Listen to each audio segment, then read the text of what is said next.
Hey, Duddy, if it's okay, could you introduce everybody else? That was terrible of me not to keep on going down for the rhythm section here. We got Matt over here on the shaker and tambo, and John on the djembe. Matt, John, thank you so much for being here. Thanks for and where'd you guys? Let's go down the line. Rome, starting with you. Where'd you grow up? San Francisco Bay Area, sir. All right. And Jared, if you don't mind. Huntington Beach, born and raised. Huntington Beach, California, man. Yes, sir. So at a certain point, I know it wasn't all the time, but you probably heard our morning show on KISS, right? Yeah. All all the time, every day. All right. How good is it? I should have been Big Rig Dees from the start. That's what I'm saying. Yeah. It's already there. And Duddy, did you but it's worked out. Yeah. Also grew up in Huntington Beach. We grew up together, same school. Yeah. Really? So that's where the genesis of this was. It started with the two of you. I was never into music or anything, and I met Duddy, and he was playing in some punk bands, and he got me into music. And I've known John. I've been surfing with John since 3rd grade. And Rome, have you ever surfed? I have surfed the lines at the buffet table, but surfed very quick. Very good. Oh, I was gonna go. Yeah. So I mean, no, but when you have an idea for a song, because I mean, you started out in school together and it grew from there. You just, how does it get born? What do you do? Is it the lyrics first, or normally do you start with some type of tune? It depends every song. Yeah. Sometimes like Lay Me Down is a perfect example. It seemed like you guys just started doing kind of a little riff, right? And yeah, pretty much. Rome had the riff and the melody, and then I think he had the Lay Me Down part already, and then we just built it off of that. It's different. Sometimes that's all I had was just like the structure. And but the structure is absolutely fantastic. Yeah. It's easy to sing along to. I mean, you can see everybody in here going nuts. You know. Yeah, we wrote it in the backyard, didn't really think anything was going to happen. We were like, oh, we'll put it on the next album or something. Then it, radio got a hold of it and it blew up. And well, you're obviously being booked everywhere now. Yeah, how's that feel? Had a great response. Oh, we're so thankful for it all. I mean, we weren't really trying to write the next mega record or nothing. Right. We didn't even think it was going to be on an album. No, we were just getting together and writing a song just for fun, just because we're buddies and just hanging out in the backyard, drinking some beers. And then look what happens. Let's get the guitars out and mess around. There's a lot of artists or companies where they'll put together like a whole team of producers, songwriters, and like try to work on just that one song, and sometimes it just happens natural, it kind of comes about on its own. I think you can feel when you hear certain songs, you can feel the realness of certain songs and certain artists, and you can feel the fakeness of other ones. And I feel like if you keep that, then it's going to be good. You know what's great about you guys too, Jared? You guys were smiling at each other and the rhythm section as you were singing. That's a cool sign. Rome kept farting, so. Just kidding. There's that moment in the interview you were talking about. We probably messed. It's all right. We probably messed up at some point. Now, how did Rome get in the mix? I mean, you two knew each other. And then Rome, were you? Did you audition? Just mutual friends at the studio that we work at. Before he even got with Sublime or anything like that, Rome came in working on his own music, which is killer. And we met him that way because we had similar tastes in music and stuff. We became friends with him before anything happened. Just buddies. So, we'd be working on a song. He'd come in, tell us it sucked. He'd be working on a song. We'd go tell him he sucked, and from there. Well, but your pedigree is phenomenal. Oh, it really is. And is that dog food? I don't know what that is. No. It's I'm not the strongest words. Your musical genetics are phenomenal, and for you to go back and forth between groups says a lot about you. It's good music's good music. So I mean, on your T-shirt. Yes. So let's have the story. One of our best friends, Brandon McGinnis, got out of nowhere, didn't smoke, surfed every day, healthy guy, partied a little bit, but just drank, nothing big. Had cancer in one of his exactly, out of nowhere when he was 22 or something like that. This was a couple years, years back, but he's our best friend, and we all thought he was going to get through it, everything was going to be cool. He's a strong guy. He did a bone marrow transplant. He actually passed away because they moved him. The cancer didn't kill him. He actually died because in the bone marrow transplant, then all your white blood cells are gone. They transferred him to another hospital. In that transfer, he got sick, got pneumonia, and you can't fight it off.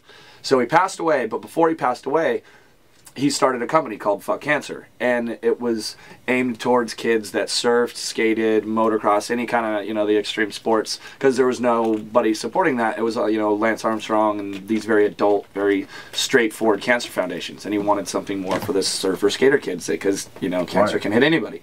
He started it, he passed away. Now his cousin and pretty much his brother, Muggs McGinnis, he kept it going, and now it's a non-profit organization helping people with cancer, you know. You know, it's a good cause. I mean, it's obviously a word that's straight right in your face, but it is what you want to say to cancer, isn't it? Yeah, it's not cool. But every time I wear the shirt, every time we wear the shirt, somebody comes up and says something. So that, you know, cancer touches a lot of people. So every time I wear it, somebody comments it and says, "That's exactly. My mom passed away of cancer. Where can I get that T-shirt?" That is perfect, though. Seriously, it's better than just a, you know, a wristband or something. This is, you know, for people. Oh, Jared, I mean, on behalf of everyone who's been through it. That's phenomenal. Yeah, really is. Yeah, go fccancerfoundation.com. Go get a T-shirt, and you'll be supporting the cause. Well, that's cool.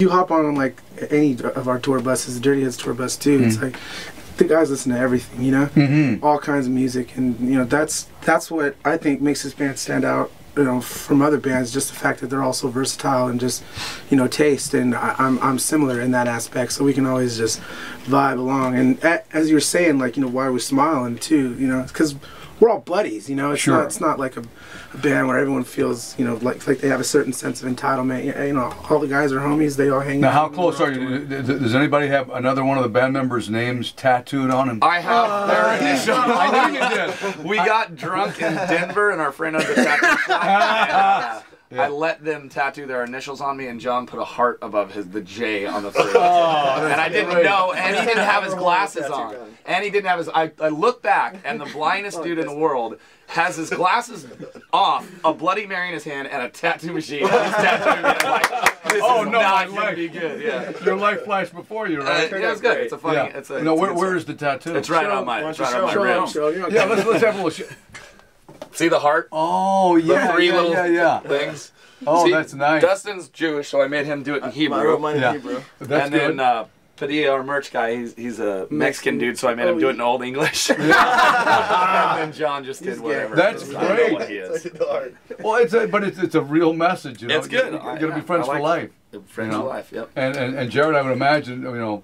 They're so stoked that we're finally doing something. I've been mooching off my parents forever. You know? They've been super his cool. roommates? My roommates, I call them. Yeah. But that's cool. And you mentioned the tour bus. Could you describe that? I mean, everybody's bus is a little bit different.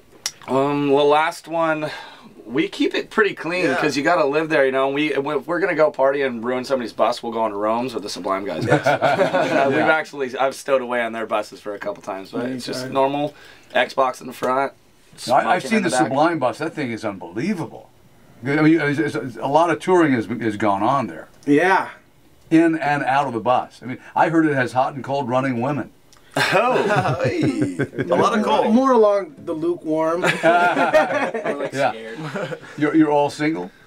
No, I have a girlfriend. Some of the guys are engaged. Hey, Stacy, love you. Yeah. That got me points right there. Yeah, I bet it did. Yeah.